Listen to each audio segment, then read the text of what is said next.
What is up, everybody? This is Charles from Team COG coming at you guys here with a Infernoble deck profile post AGOV, Age of Overlord, and without further ado, let's just go ahead and thank you guys so much for supporting me. If you guys don't know, I was in a horrible car wreck, knocked me out for quite a while. So if you guys put in orders for mats and stuff like that, they've all been put in. It just took a little bit. And then as soon as I got out of the hospital and was back home, my distributor was back ordered, so like I couldn't even like put in like orders for another week. So I was like that close to issuing refunds, but eventually they came through. So just be patient. If you put in mats to support the channel, and all you guys who donated, I really want to thank you guys for donating through the GoFundMe and stuff like that. It's really appreciated. I'm still currently not back to work. I just got the okay to drive yesterday, but we're still waiting for like all the insurance stuff to come through, so like I can actually like go get another vehicle. But other than that, we're doing pretty good. So I ended up picking up everything I wanted from the AGOV set, Age of Overlord. I spent more than what I would want to spend. To be honest with you, I just needed one secret and a common, and I ended up spending way more, but we won't go there. We've all been there before. But my list really hasn't changed too much in the sense of like my theory, my logic behind it. So also take note, like my theory and my logic might make sense to me. It might not make sense to you. So 100% like don't take my word as gospel. Play the deck how you want to play it. This is just the best success I've had. I'm taking it to 2 locals and ended up doing very well, going 3-1 at the first locals, which you guys have not checked out that video. I uploaded a full long monologue of of like all the matches into one video. My only loss was to tier, and I hate tier, guys. I literally, in YuGiOh, I hate losing. I understand it's a game of luck and skill, and every now and then someone gets more lucky than you, and you just lose, right? However, when you play a deck like tier, that's strictly like, it's 80% luck and then 20% skill, because I'm not going to take it away from tier players. When you mill amazing, you have to construct your chain links, you have to start fusion summoning. I'll give that to you. But other than that, the entire deck is like the lottery. Sometimes you hit and the deck goes off. Sometimes you miss and you literally you pass and just get bodied by like probably like even the simplest of decks. Other than that, we went to another locals, and that locals was pretty much just very stun-based locals. I ended up going like 1 and 2. I ended up getting clapped by my buddy Alex, who was playing Unchained. And I didn't really get clapped by Unchained. The Unchained cards did the damage, but for the most part, it was like him opening like 2 to 3 hand traps every game and just punishing me. And then I lost against Stun, and then the Stun player was literally just like normal summon inspect border, and then he had like the Judgment set for like all my blowout cards to beat that deck, which it's YuGiOh, right? But for the most part, even after those losses, like there's nothing really I would change in the list. And I talked to my buddy Emmanuel. He's one of my good buddies from Puerto Rico. We talk and we contemplate theory with this deck quite a bit. And there's not really much anything I would change. There's a few, like the extra deck is pretty much like, it's kind of strange. Like we used to go from having such a tight extra deck to it being like really open in a way, right? Especially now. But I'll quit rambling so that we can go ahead and go on into it. It's a 41 card main deck. You could definitely cut a few things, but I'll explain to you guys like my theories and like my reasons behind like the number of cards that I play and stuff like that. But it's 41. But let's go ahead and start into it. I still am on to triple OGiOh. OGiOh, in my opinion, is like the best normal summon aside from Connector. And I know some people have cut this down to 2, but I just don't like it. So like OGiOh in conjunction here with Renaud is anti-Nibiru, anti-hand traps, right? So like you want to optimize the most percentage you have to open these cards. And I know some people are going to be like, well, you play so many like searching cards, so like you should be able to cut these guys down. But even though you play enough searching cards, you also play these guys, like the percentage of you opening these 2 in conjunction is higher, which means you're more likely to gonna have your combo insulated from Nibiru, insulated from Ash. And at the worst part, like the worst case scenario, in Perming you still end on Gear Freed, which that's still better than nothing. And sometimes most hands, like unless you like totally open like kind of cloggy hands with some like non-engine cards, you're going to be able to end on like a Rattan or something like that, an SP Little Knight now, because like SP Little Knight is like insane. But I still played 3 of these, 3 of each, because I believe like Renaud is the best extender, like mid combo to be able to push through, get into like another disruption. OGiOh is the second best normal summon in the deck, and you just like, sometimes like you want to see this card in conjunction with like Connector, because some people will be like, oh, Connector plus OGiOh conflict because it's 2 of the first and second best normal summon. But you just normally, if your hand supports it, you normal summon Connector, summon Dolphin, pitch the OGiOh, and then like you're off to the races that way. And then yeah, not much more can be said. I know you could arguably cut these down to 2 and play 2, but just for me and just for statistics reasons, I always want to either see Connector, but you only play 4 Connectors, so like the probability and stuff is lower there, but you play so many copies of OGiOh in your Renaud that you want to keep that consistency up so you're able to insulate your combo and your plays through Gear Freed. But that's it for these guys. Moving on, I still play 2 Oliver. This card is like hands down like the best extender that the deck has, in my opinion. Being able to discard equip spells, you know, like you can equip face-up equip spells, you can do like tons of stuff. It's really cool. I actually like, this card actually comes up a lot more, like used to you'd use this to like kind of like synchro off a Charles or something like that into a Baron, which it can still do. But most of the times I've been using this through my testing, just using this to extend into an SP Little Knight. It's just really nice. And then Oliver can equip to stuff, and it's pretty cool. I think it's one of those cards where 1's not enough and 3's too many, but 2 is just like the perfect number, because like you don't want to see this card all the time, but you want to see it some of the times. And it's also very searchable too. That's probably like the biggest argument you can have with a lot of these cards, is like everything is so searchable due to like Chalice, Durandal, and stuff like that, that you could arguably play like the lowest amount you can. But like I would prefer to hold those cards, because those cards are very like powerful in situations where you get hand trapped. So like you're able to like search a card that you need to extend past something, rather than use them to search something that you need to combo forward. But anyway, to these onto like the one-ofs, we are on to 1 Creed Ardetto, 1 Turpin, 1 Roland, and 1 Malgus here. Not much, like this card is definitely probably cuttable. I just enjoy having a very solid target to add off of the Isolde, and especially now since we're moving into like a very heavy tier format, and like Unchained is like pretty active, like we have to worry about like cards like DD Crow and stuff like that being sided in, and sometimes they DD Crow your extra deck Roland, and then you're just like, well, now you lose one of Charles's most powerful effects, which is a pop. But Roland is a good add off of the Isolde, because it allows you to keep that quick effect pop. It allows you to get follow-up, because like even though like let's say they're even going to out your board, you can still chain Roland in hand to equip to a card, and then it gets sent to the graveyard. And then Roland during the end phase lets you add like a follow-up, like especially like Gear Free, like a normal summon Ricardetto if you didn't have to use it. You name it, it lets you use it. And then of course we all know like Ricardetto is part of the combo. It's a hand effect, and grave effect is really cool. Be able to banish itself to special summon the hand, allows you to play through certain board states, which is pretty nice. Turpin, we all know what he does. He comes from the hand or graveyard. And Malgus is definitely our ability to like reoccur resources. It gives this deck a grind game, which I think is pretty nice, allowing us to like draw and draw and draw. Once a turn pretty much, and that's just like where this deck used to not really like thrive. We were really dependent on like the end phase Roland and the end phase add. The end phase add off Roland, and plus the equip spell that we were going to equip off into Charles. So like this right here allows us to have a grind game, allows us to draw into hand traps and stuff like that. Yeah, that is it for the Infernoble package. Like I said, there not really anything I would change. Like I said, you could definitely get away with cutting the Ogier and the Renauds down, just because like they're so searchable. Like I said, I'm a statistic guy. I do not want to like lose because I don't see like that combo line enough, you know what I mean? So like it's entirely up to you, but those are definitely the things you can cut. I know some people don't like playing Malgus, I know some people don't like playing Roland, but you could definitely get away with playing cutting like either one or even cutting the Roland. But like I said, I think they all perform a particular function in the deck that is not like hindering to the deck. Even worst case scenario, like they've been times where like Roland's been able to like equip to like, I've opened like a hand like this, and you just normal summon this, equipped Roland, special Turpin, you combo. So like it's definitely, that does have its utility in that sense. But anyway, let's just move on over to the just fire warrior monsters. I'm only playing 1 Flint Lady and 1 Gearfried. I was playing 2 Gearfried, but really Gearfried is really accessible. And I know like the argument before is like you want to open it, right? You want to open like play like the 2 of, like you don't want to see it all the time, but you want to see it some of the time. But space was getting so tight, especially with the new stuff, especially with adding in like Angel Ring and stuff like that, and having like my list was already at 42, so I felt like cutting Gearfried down to a 1 is really good. Especially because, like, again, it's so accessible throughout your combo. You either send it off of Ogier or you send it off Angelica. And that, I believe, makes this card, like, worthy to be, like, a one-of.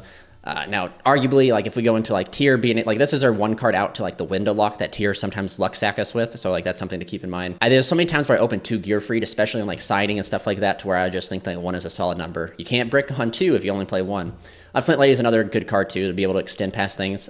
You know how many times I've opened, like, Connector and Dolphin, normal summon Connector, and they just Imperm or Ash the Connector, then I just special Flint and summon Dolphin from my hand and just punish them. I loop them for 2 cards, which is kind of funny. But this is a perfect extender to be able to get, for sure. It allows us to, like, push through, like, hand traps and stuff like that, and it's really, really good. And especially Gearfried. Sometimes, like, you're using Gearfried to, like, extend, which in those are, like, the worst hands possible, but it does happen. But since we do play, like, cards like DDR and stuff like that, you're able to, like, extend with Gearfried, then banish it later in the combo. Special Renaud, make your Baron, make whatever you're doing, and then, like, DDR back the Gearfried. So, like, that is something you can do quite often. Now onto the best normal summon in the deck, in my opinion, which is 3 Connector and 1 Dolphin. Now, some people argue, and I still don't believe this is up for debate. The only time that this package is really bad is against the Unchained matchup, because like you normal summon this and you have to hit one of their Unchained in the hand, and you destroy it for them and they just get to combo off. But most of the time this card is just literally there to check any and all hand traps. In fact, my round 1 against the stun player, like literally normal summon Connector, he impermed my Connector. It was his only interaction. It was the correct interaction to do. Because, you know, I get to see hand knowledge, but I had the extenders to play through the Imperm, which was really nice. And then, of course, like my game 3 against it, I literally had 2 routes to take, and both routes lost to a single Imperm, so I just chose to do the Connector route, because, like, that would guarantee, you know, bait a hand trap, and sure enough, it got Impermed. But I believe this is, like, you know, like, this is like the 1-card combo. This card lets you see the hand. It lets you pick apart, especially since you play DDR, you're able to like loop Dolphin like twice at the very least, sometimes 3 times if you use Connector. You use Connector, summon it out, summon Extender, link off, use Connector, bring back the Dolphin, especially now that we can go into like IP Little Knight, or not IP, SP Little Knight and stuff like that, and DDR and stuff. We can potentially add a max loop for 3 cards using the Dolphin, which is pretty cool. But yeah, this engine is really good. This also helps us in time, especially like in those like really like, you only get your main phase. You can normal summon Dolphin or normal summon Connector, get Dolphin and burn for 5. Now that is bad if they don't have, now you could also, it's a double-edged sword, you could risk getting yourself burned, but it is what it is. Now I think the last monster in the deck that I do play is just triple Ash. Ash is just so good, like it hits everything, there's not really anything to say. I think Droll is not as strong as it used to be, but Ash is just solid to hit like the Unchained monsters, to special summon from the deck, you name it. Like it's such a generic card, especially with Brandon being out there, being able to hit Brandon Fusion, or hit that one, the Befferment, right, that adds 2. You want to hit either one. However, no matter what you hit, if you hit Brandon Fusion, they're going to summon the Befferment and grab 2. If they summon Befferment, you Ash Befferment, they're just smack down Brandon Fusion. So it's the dichotomy of playing against that deck is no matter what you Ash, they're going to have one or the other. Moving on to the spells, we are on to Triple Museum. We always love taking a trip to the museum. I have come to the conclusion that this is the British Museum because it literally has every artifact in it that's not, like it has all the French artifacts, has its own artifacts, so the British Museum took it. This card is fantastic. It is like an ability to play through like so much stuff. Like this card does so much. The fact that it's not hard once per turn is pretty good. You do have to be very conscious. Again, guys, remember you're paying 12. You do not want to do that when you're so close to time. But sometimes it's necessary. Like this card is a very powerful extender in the form of it gets you very powerful equip spells in the Noble Arms, and it allows you to like special summon from the back row here to come up forward, which is really cool. But anyway, 3 Museum, move on to 3 Heritage of the Chalice. Not much more can be said here. This card is Rhoda. It grabs from the deck or grave. Do keep that in mind. And if you do have a Noble Knight card that is equipped with an equip spell and it does get destroyed, you can add this back from grave, which sometimes comes up, and then sometimes, like if you remember it in some weird, in some like stressful situations, it can prompt like a disruption because they're like, oh gosh, he's going to add back a Searcher, so they'll waste a negate or something on Heritage, which is really cool. But yep, definitely 3 Rhoda, three of like the themed Rhoda for the deck for sure. Moving on to other cards, I do have 2 triple tactics. I don't, so like I play this deck like I want to go first, so I'm not like playing other cards, but you do have like flex spots for sure, and probably 3 of the flex spots in the deck would be the two triple T's and the 1 call by. But this card, like in my opinion, works so well with the deck because you're able to like look at the hand and stuff like that already. So this allows you to loop cards. Used to triple T in like the old Infernobles list was just strictly just there to loop more cards. You never really used it to draw, but like now, since you get Warrior locked and like there's a lot less like ability to like go off into generic things, like triple T have used more times to draw into other cards because like you draw into like powerful extenders such as like Oliver and stuff like that to continue on. I just think that the Triple T is a phenomenal card. It's also really good at side decking out. Like I normally side deck this card out when I know it's very debatable, but I side deck out Triple T when I go second because I side in more powerful cards. Just because like that's just how my siding patterns and stuff work with the deck. And then when I know I'm going first, like to me, Triple T is just there when I'm going first. So when I get hand trapped, when I get disrupted, I can Triple T something and look at their hand or draw into cards to push through that. That's just my philosophy with Triple T. We went ahead and we'll show you guys the Noble Arms. I decided to play 2 Noble Arms of Durandal, 1 Joyous and 1 Almus. So this was very difficult for me to do, but you had to find room to cut for Angel Ring, and Durandal was like one of the only ones I could find because there's so many times I've caught myself with multiple Durandals, and once you use 1, it's done. And 2 seemed like a good number because you can get access to it through the Heritage of the Chalice and through the field spell. So technically speaking, you're playing a total of 8 copies of it, and not to mention if you want to even go further, Ogier can send it as well. So like you have so many ways to assess the Durandal. It's really crazy. But that's also something else I want to talk about is if you end up playing underneath Droll, as this deck really doesn't lose to Droll unless its hand is full of Searchers or you just automatically get kind of like in a bad scenario. But almost 8 out of 10 times this deck beats Droll. And then of course every other player out there who beats you with Droll will like remember that time. But just remember this deck does play under Droll pretty well. Durandal, just using the Museum, like always use Museum if you read the Droll or you feel like the opponent has Droll, fire off Museum first to go ahead and get Durandal. Especially because like Durandal has an awesome graveyard effect that when it gets sent to the graveyard as well, it's equipped in Monster Reborns. So that's pretty cool. Joyous is still here because I still believe in the Arthur line. I like the Arthur line. I believe that it gives this deck a little bit of flexibility in the sense that sometimes like you don't need to make the Battle Unboxer. Sometimes you just go there, and it also like going second with the Arthur line allows you to pop back row, which is really cool. Almus is just recursion. Like, well, not much more can be said. To be able to like literally grab another like Infernoble name from your Noble Arms, excuse me, not Infernoble. Grab another Noble Arms from your deck, whether it be Durandal or Joyous. That is really cool. But also, we really just use it for the ability for when it goes to the graveyard. It allows us to add back from Banished or Grave. For the card, yeah, or Angel Ring. And then we'll just go ahead and put these two right here. Angel Ring is phenomenal. I actually never fully read this card completely. I thought it was like Mermail of the Mizuki, or like once they activated a spell, it just went to graveyard. But the fact that this card gets to hang out still, and like, that's insane. This card literally answers like a lot of the deck's problems, in my opinion. We lose to like cards like Super Poly, Droplets, Dark Ruler, like you can name it. Like you just name it. Angel Ring solves all those cards with the greatest of ease. Especially because since it negates on resolution, like cards like Droplet who send, like, if they send a spell as cost, right? Like, we can't activate anything in response to it. Well, thank goodness this negates on the resolution. So then, like, it stops cards like Droplets and stuff like that. In testing, this card performed phenomenal. You wouldn't believe how many times people were always saying, like, dang, I wish I had Dark Ruler. And it's like, bro, it wouldn't have mattered if you did have Dark Ruler. Like, important interaction to bring up is Charles here negates activations. So some people are going to be like, well, they'll just easily bait out the Angel Ring.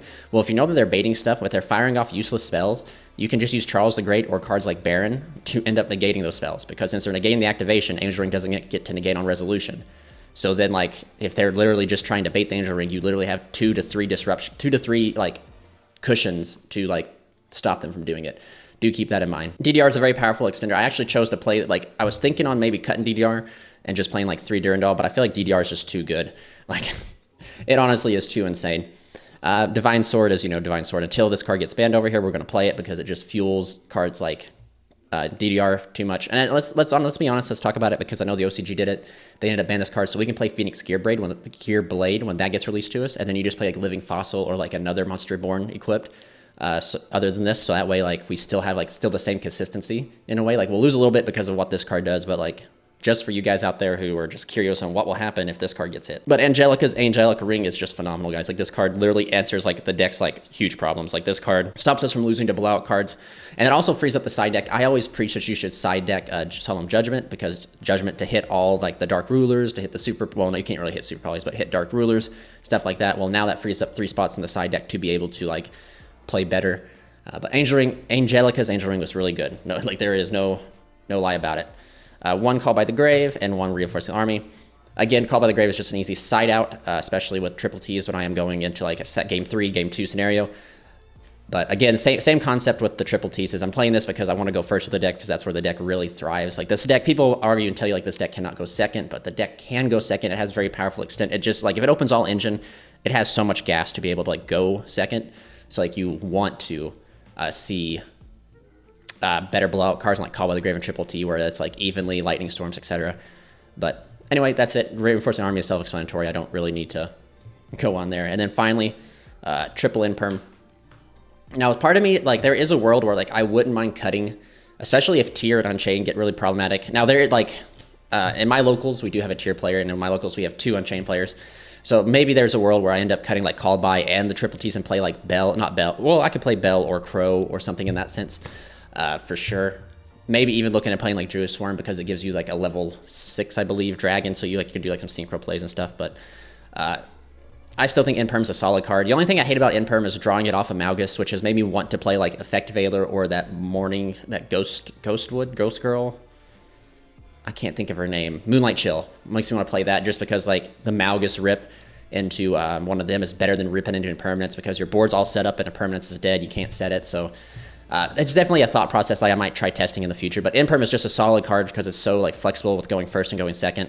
Go first, you can set it. Go second, you can do that. It also has the utility to be able to shut off floodgates and stuff like that if you have to play like the grind game.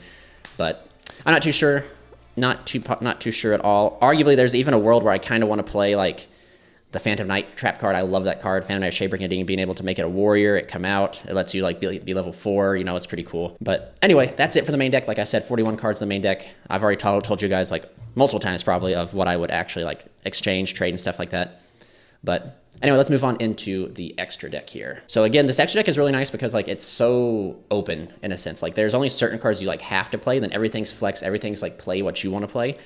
Which is really nice, but I'll show you guys anyway. I play 2 Emperor Charles because I feel like 2 is a perfect number. Soon I will have my 25th Century Rares. 2 Isoldes, 1 Infernoble Knight Captain Roland, 1 Angelica, and 1 Charles, and then 1 King Arthur. So I'm no longer playing Lancelin, and I believe Lancelin did some cool things for the deck, but I don't believe like it's as necessary. I believe like since Droll has fallen out of the format, you don't have to. I know some people were like, well, Angelica plays under Droll just the same, but that's not correct. Angelica plays under Droll a lot worse than what Lancelin did, but since Droll has fallen out of the format, you don't really need the Droll. And then, of course, you know, you're rocking Infernoble Knight Roland and Charles. And Artorigus, I still play Artorigus because I still believe it. I still enjoy, like, the one-card lines that he produces. I also love, like, the fact that he's, you know, he's one of the OG Noble Knights. Again, this is probably one of the flex spots in the Infernoble lineup that you do not have to play. But I choose to play it because I feel like it's just so good. I feel like being able to, like, pop back row, I feel like being able to use, like, Joyous and Durandal to use Joyous to its max potential is really good. But that's it for the Infernoble lineup. Again, like I feel like everything's pretty standard but Arthur, but you all play what you want to play. I know some people have played like 2 Angelica. I have not seen the need to play 2 Angelica with all my testing that I've been able to do. Moving on, we do have the Ferocious Flame Swordsman, SP Little Knight, and then Retin the Heavenly General. So Ferocious Flame Swordsman is definitely like interesting because it's a generic. So when you get Ibly locked, right? So when they give you an Ibly, you could normal summon a warrior and just go ahead and turn the warrior in that into Ferocious Flame Swordsman, and then you can just extend into another warrior and make Isolde.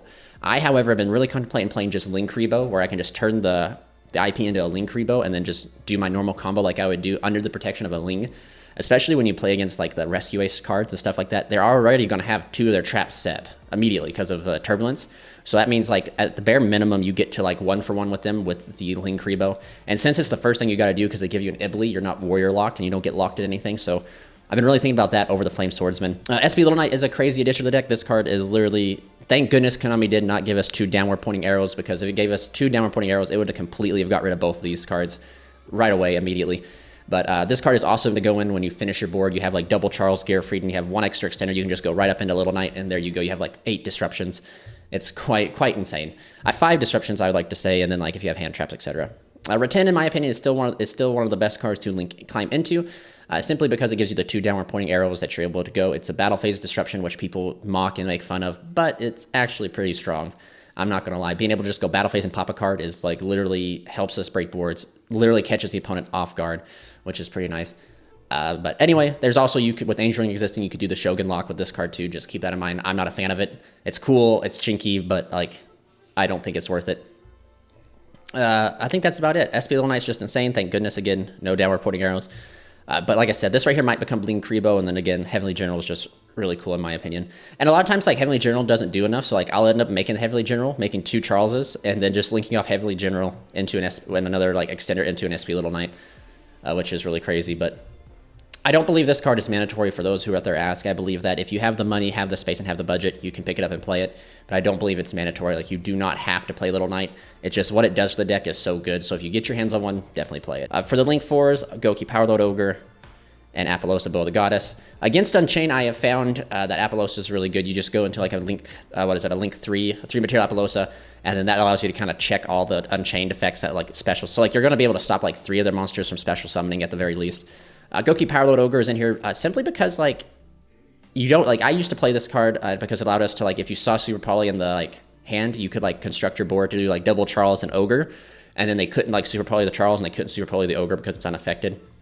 So like that was the line that I went to before, but now it's kind of more so like if I get warrior locked and I have the ability to make power load, I do. But most of the time it's replaced with Little Knight. Little Knight's always replacing it.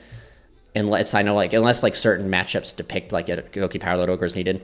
For the most part, like if you're playing against like Labyrinth or like anything that sets anything, like this card is literally the go-to card simply because you're going to be able to tribute itself and destroy 4 cards. But it's definitely a hard flex spot in the deck. Like you do not have to play it. It's just I can't think of anything else I'd rather play.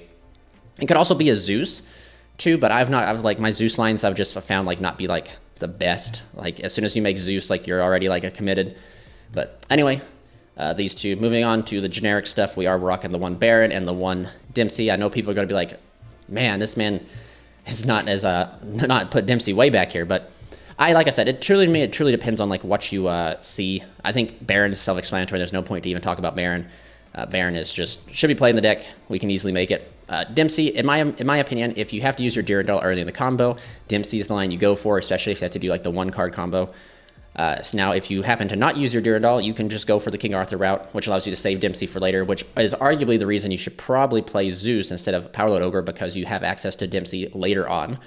So you're able to like use Dempsey, add, combo and do stuff, and then like smack with Dempsey and then smack on Zeus, which is really nice. That's just my opinion. Dempsey's there for like, again, if you use Durandal, you can't combo with the Arthur line, so Dempsey's there. And me and my buddy Emmanuel have sat down and we've like honestly debated Arthur quite a bit, and we've just come to the conclusion that if you can play Arthur and you want to play it, you should play it, because it just has its utility over Dempsey, whereas everyone will say Dempsey and Arthur do the same thing, which they do, but they don't. You just got to just play and find out. But anyway, yep, that's it for the main and extra. I would show you my side deck, but my side deck is definitely going to be changing quite a bit, especially with Angel Ring and stuff like that. But anyway, this has been a long enough video. I thank you guys for hanging out long enough. Stay tuned. We'll definitely be doing some testing matches and stuff like that, utilizing like the new Mana DM stuff and everything like that. For the most part, I did a poll asking you guys what you wanted to see.